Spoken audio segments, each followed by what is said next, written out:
The crimes were serious: unlawful possession of a weapon, resisting arrest, aggravated assault. After police responded to reports of a theft at a Hampton Inn in Woodbridge, New Jersey, the suspect drove away, hitting a police car, and police claim almost running over an officer.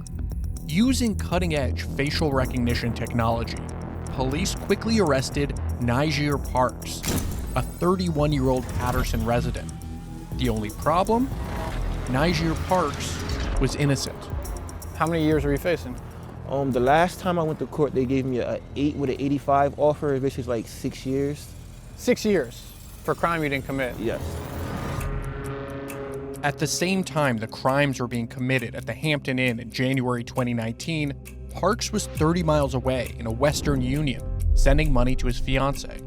But police found what they say was a fake driver's license at the scene, and using the photo on the ID, got a facial recognition match to Niger Parks.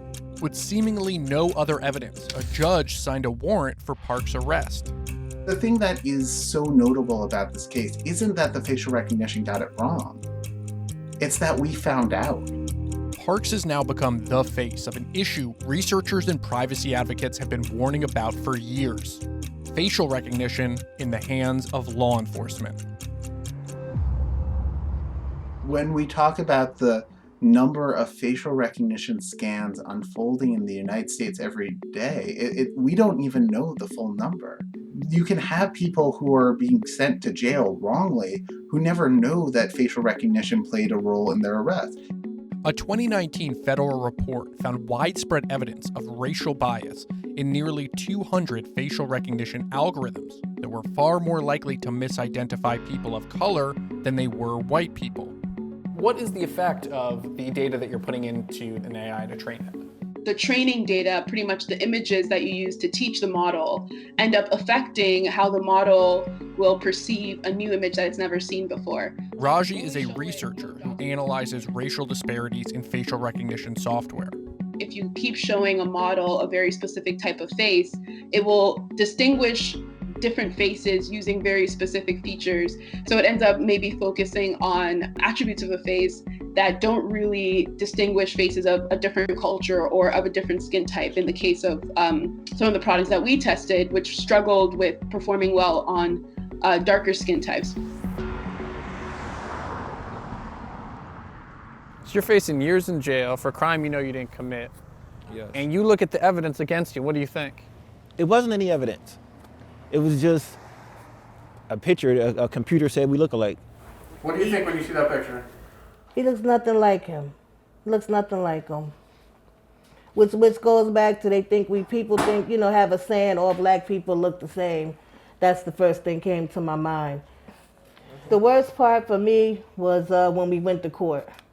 To see my son shackled and handcuffed in court, fighting for his life. He didn't do it. And it's like nobody believed him. Parks spent 10 nights in jail, and his case wasn't dropped until almost a year later. He's now suing those involved in his arrest. Facial recognition is one of those products where it is dangerous when it doesn't work, and it is dangerous when it works. It's still weaponized against people of color. It's a technology that is disproportionately used on that group. In many jurisdictions, facial recognition scans target the databases of past mugshots. This is really crucial because when you're only looking at mugshots from those people who were arrested in the past, you're building facial recognition on infrastructure that comes from decades of biased policing. Facial recognition is now being used throughout the country. In New York City alone, police say they identified roughly 2,500 possible facial recognition matches in 2019. Advocates say it helps the police solve crimes by quickly generating leads from nothing more than a photograph or a video. But critics say those leads are often used as evidence.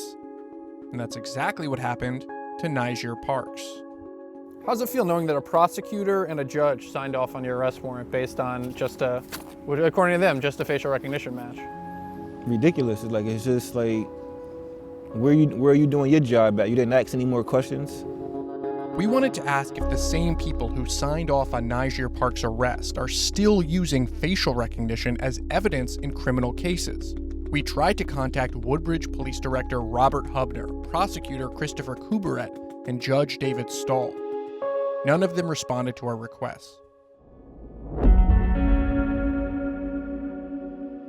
What were those 10 days like for you when he was in jail? They were pretty bad because I was wondering the whole time, were they gonna hurt my son? And then there's nothing we could do about it. I'm like, yo, I didn't do this. That's not me. He's like, everybody's in here said he's innocent. Like, you got to prove that you're innocent. But I shouldn't have to prove that I'm innocent. You should have to prove that I'm guilty. When police use this technology and they get it wrong, the worst case scenario isn't a night in jail. The worst case scenario isn't being wrongly convicted. In the aftermath of last year's police killings and so many others before, we know at this moment that when police make mistakes, Black Americans die. What did they take from you? Time you can't get back. Then just you took being comfortable away from me. Like, I see police, I'm automatically shaking up a little bit now because you proved to me that you can lock me up that you can do whatever you want to do to me, and there's nothing I can do about it.